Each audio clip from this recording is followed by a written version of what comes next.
Hello, everybody. It's Kathie J here. Welcome to the Kathie J Show. Look who my guest is. What's up, everybody? Welcome to the show, Larry Ulibarri. Yes, I still make that noise. I know, right? But I can't believe you're finally on my show, on the Kathie J Show, because I had the TV show and I couldn't get you to come on it. I had the Everyday Show, but you came on as Darth Vader. Right. For you, like your voice came on my show a lot. So thank you for finally being on a version of my show. No, 100%. Sorry, I wasn't on the last show. My agent just couldn't work out with your agent. Oh. It's just, they're just butting heads all the time. But no. I mean, I feel bad that I wasn't on that show. But yeah, you were just on our podcast, so I obviously had to be on your show. And not a lot of people know this, but Kathie and I still talk pretty much every day, all the time. But, we still kind of like miss that daily kind of connection. Like it's a miracle that we worked together as long as we did. Yeah, and still 18 are years. friends. 18 years. Right. And we're still friends. We have to be friends. And you know my why? daughters would die without you. They love you so much. I'll tell you the recipe to Kathie and I remaining friends is my willingness to always take the high road. You have no idea. And that makes you more perfect of a person, doesn't it, Larry? I guess, if you want to say that. No. Yeah, but of course, obviously the girls, and then your connection with Chris and me, and it's just kind of, we're like very family anyway. So it is great that we still get to be friends outside. Yes. I agree. And I think that that proved why our show lasted so long is because we truly do care about each other and did care about each other throughout the show when everything was going on. We even cared about Kendall. We even cared about Kendall. Take that. Yeah, we liked Kendall. We did. We had a lot of fun with him. Yes, we did. Yes. But you now do I'm from Denver. Mm-hmm. The hugely successful I'm from Denver social media handle. And so you do everything from what's going on in Denver to just funny memes to, things like that. But you recently went to Casa Bonita finally. Well, yeah, I mean, thank you for mentioning I'm from Denver. It gives me the ability to still kind of do obviously a show, but, still pursue things that I think that people want to hear about. And so, yeah, the fact that I finally got the call, which is the Willy Wonka golden ticket moment. Totally. It wasn't even my official moment. It was somebody else's moment that invited us to their moment. So we're still in the queue somewhere of the 300,000 people that are waiting. But we got the opportunity to go. And it was I like to say it like this. It's everything you remember that was amazing and none of the bad stuff.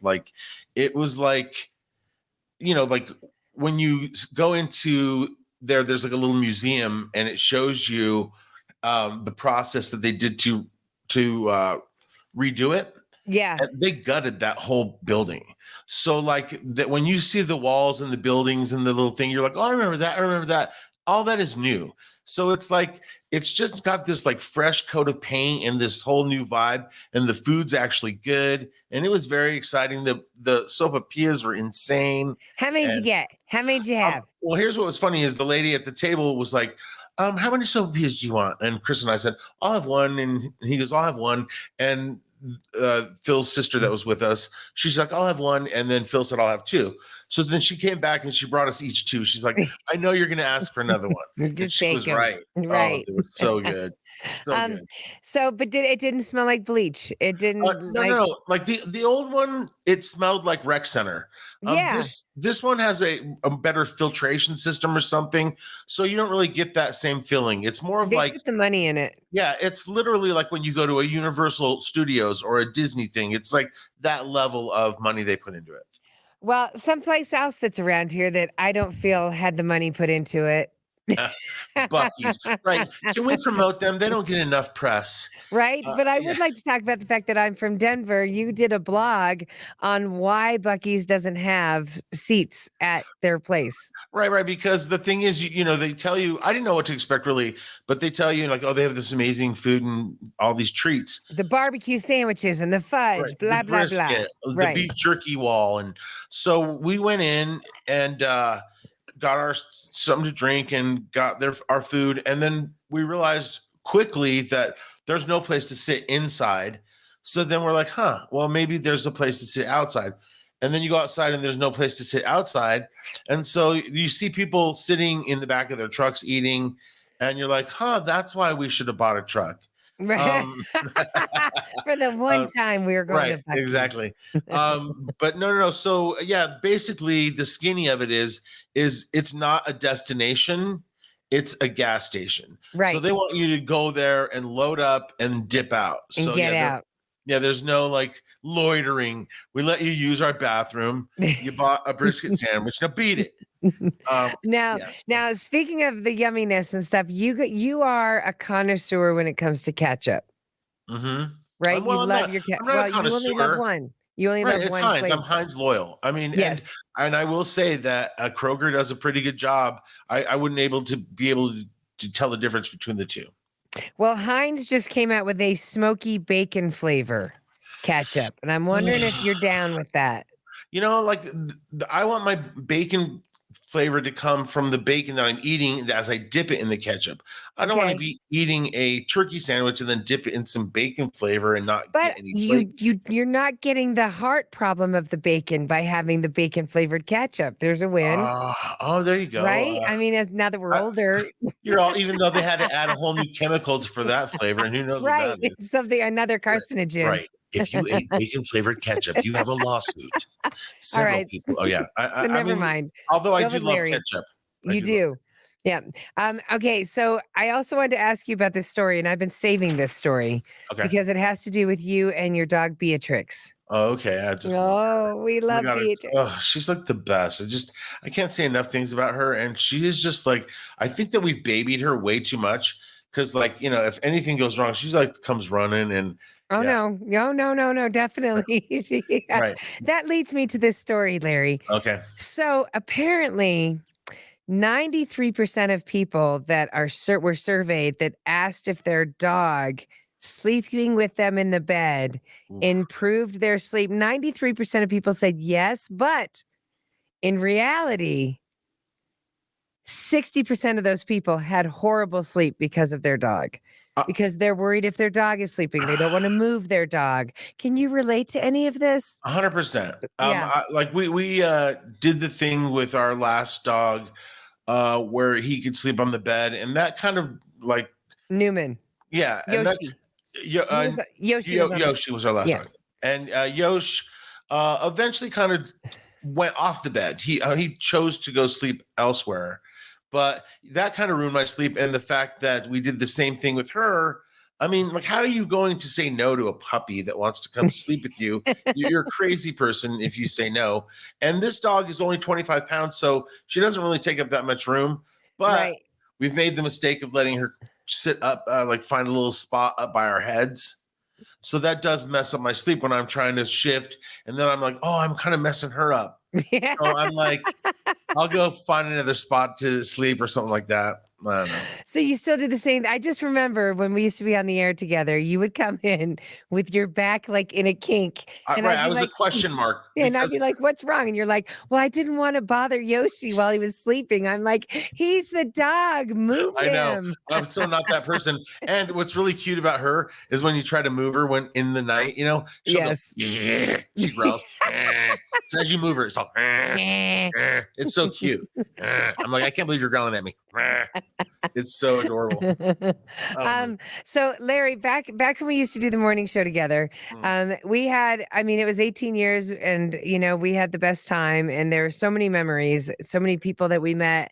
And so do you have what memories stand out for you when people bring up the morning show? I would say this, since we haven't been on the air and haven't been keeping up, if we're talking about things that are current events, if you were listening to the show during one of the summer jams and you were paying attention, that was the show after P. Diddy was there, Danity Kane, day 26.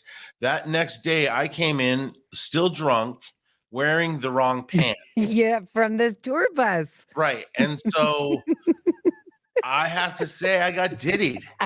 So here's the thing. My God, did you're he do so it? right. Did he do it? Did he? I don't know. Did he? So here's the thing. Like, if you really listen to that show and you put two and two together, you're like, okay, that's different now when you hear it now. It really is different. I do remember, and you also ended up with a foamy finger. Oh, Didn't you? yes. A foamy finger? Oh, yes. It smells like foam. Oh, you mean a foam finger? Okay. A foamy finger. I mean, because I wash my hands. No, I just remember the visual of you saying, you getting off that tour bus the next morning, and you were like, I didn't have my pants, but I had a foamy I had finger. somebody else's pants. I lost a pair of pants. Anyway, did he And do you it? were Did he do it? Oh my God. Did he? We have a lot of memories. You have memories of Busta Rhymes in a tour bus. You have, Oh, I yeah. mean, Snoop like Dogg, we have a lot got of to good hang memories. got to smoke with Snoop more times than I could count. Right. Just super cool. And yeah, just all those people coming up, like, Mac Miller, and, just being able to like interview the best of the best and have a smoke with them at the same time. That was always cool. Yeah, And no, for sure. and the cool people that we've worked with over the years, like Tony and Slim, and Yeah. all the DJs. Cha-cha. Yeah, Tones. Yeah. Yeah, all those people. Over the years, just has been a great career. And so, I mean, like, the thing is, what I'm doing now is, like, I feel like where everything's kind of headed the next, as far as like, where I needed to go as far as like being part owner of I'm from Denver. So, that's like, having a presence on social media and kind of doing things a certain way. And, I think that it's a good space for me. I'm glad to be hardworking for myself. Yeah. So it's like, for all my whole career, I was like, really hardworking for owners and bosses and stuff. So it's nice to put in the hours for your own company.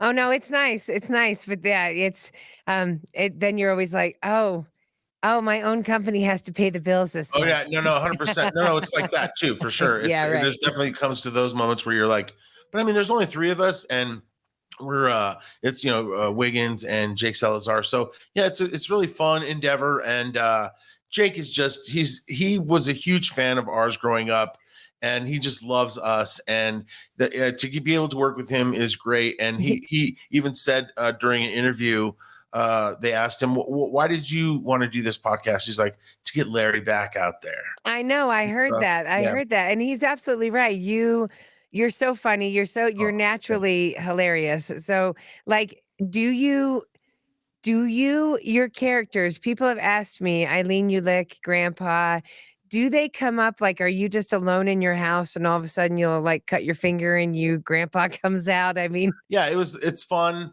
to still be able to do stuff like that. Like, I do voiceover work and stuff like that. And like, even for some of our clients, like Mountain States Toyota, or Tynan's Nissan, they'll be like, hey, we need you to write a Golden Girls-ish song. Or, right. So I'm like, I'm on it. Take me 5 seconds. Blah, My blah, favorite. blah. Right. Right. And then there was a moment in time where Wiggins was like, oh, I'm going to use AI to write some of these things. And he was trying to go Larry versus AI.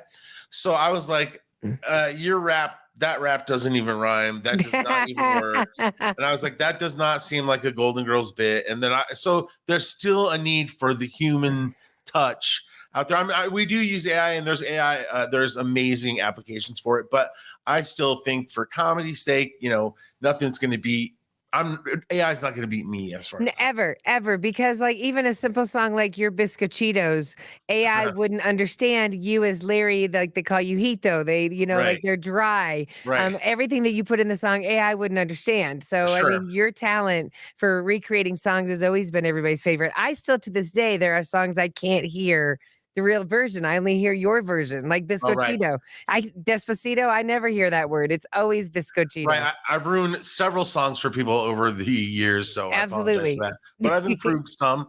But yeah. I mean, like, again, I still have the outlet to do fun stuff, so I still get my creativity on. Well, and I do miss you. Like, there is so much that has happened in like political news, or just news in general, that I'm like, oh, I wish Larry and I were on the air right now. 100%. But one of them that I do want to talk about, I got to talk to you real fast about. Girl, it's the Chrisleys, the tax evasion. No. 10 years. Wasn't that excessive? I know. Mr. Chrisley's all, I'm locked up with all these men for 10 years. Okay. Oh, no. Exactly. Redefining gay for the say. Is that what you're gonna ask me about? No. All right, No, no, but now I'm okay. scared to ask Was it you. Kanye West taking around his sex robot, showing her Dude, yeah, boobies? stare at my naked wife and not me. Look at my naked Right. wife. He's all, "Can I No, please make the news?" nope. It's about the girl when we used to be on the air. You hated the fact that she used to date all these different dudes. So now I want to ask you about Taylor Swift and Travis Kelce. Do you know I had that on my list of things to talk about? Okay, good. Okay, so here's the thing. I was a late comer to the Taylor Swift thing. Yep. When she was country, I wasn't feeling it, and she started dating all the guys that were on my hit list. Right, like Jake Um, Gyllenhaal and John Mayer, like guys that you thought were cute. Joe Jonas. I was Yeah. like, what? So the werewolf from Twilight. I'm all, Jake or Joe right, Alwyn or whatever. right. Yeah. And then she was dumping him and writing a song about him. I'm all, so then, You were yeah, definitely team other boys. right. But then her songs came through, and like you just couldn't deny her ability to write a great song. And so yeah, I converted to liking her, and not as much as like to go to the show or whatever. Like, Right. but yeah, I like Taylor Swift a lot, and I think that finally she got the right boyfriend. Like she kind of like was dating these little singers that wore half leather gloves that it's like, oh, I gotta go sing a song, and she was like, okay. And so this guy's like, I just came from watching TV and now pull my finger. Right, you know, he's all, hey babe, you ever had a Dutch oven, you know? And Right. so like, Or like even at Coachella, he's like, what? You can't see? right, exactly. Like, let me lift you up, babe. Like Well, he is the NFL commercial that every girl wants, where the guy lifts us up onto the counter, throws us into the wall. She is getting that confident dude now. well, and then it's like it's so crazy because with him around, you're like, she doesn't need like 12 bodyguards, but Mm-mm. I'm wondering if they're still placed around. Like her management and everything must feel so crazy. Her in Coachella with just him, surrounded by people. You're I right. mean, They had to be around. You're right. right, They have to be around. right. Yeah. Yeah, it's like letting the Obamas go to the market or something. It's like Right. there's They're still not some really people around. alone. Right, Right. exactly. They're Ellen's in. going to the market with Mrs. Obama. Yeah, not happening. All right, so good. So I'm glad that you're okay. You like who Taylor has become. Yeah, I like who Taylor has become. I feel bad that Katy Perry was handed her dismissed card from being on the charts. It's weird because like you see artists and they eventually hit a wall, and like some artists get to go further than other artists. Madonna went way far.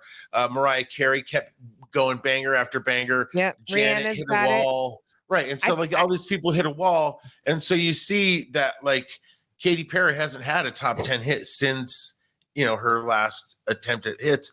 And so yeah, it's like Taylor Swift is just like, she's right up there with a Michael Jackson kind of, you know. Yeah, right. Songwriting and everything. So, all right. Popularity. Larry Ulibarri, thank you so much for joining me today. Larry Yay. Ulibarri from I'm from Denver. You can find I just hashtag I'm from Denver. Go to the I'm from Denver social page. Yeah, go on. We're on Instagram. We're on Facebook, or you can go to imfromdenver.com and find out more details about how Buc-ee's doesn't want you to hang out after you get your prime rib. Right. Read Larry's work. It's blogging, everybody. I'm All right. blogging. I'm blogging. He's blogging. All right. Have a great one, Larry. Thank you so much. We'll talk to you Bye. later. I'll call you later. Okay, bye. Bye. Kathy J.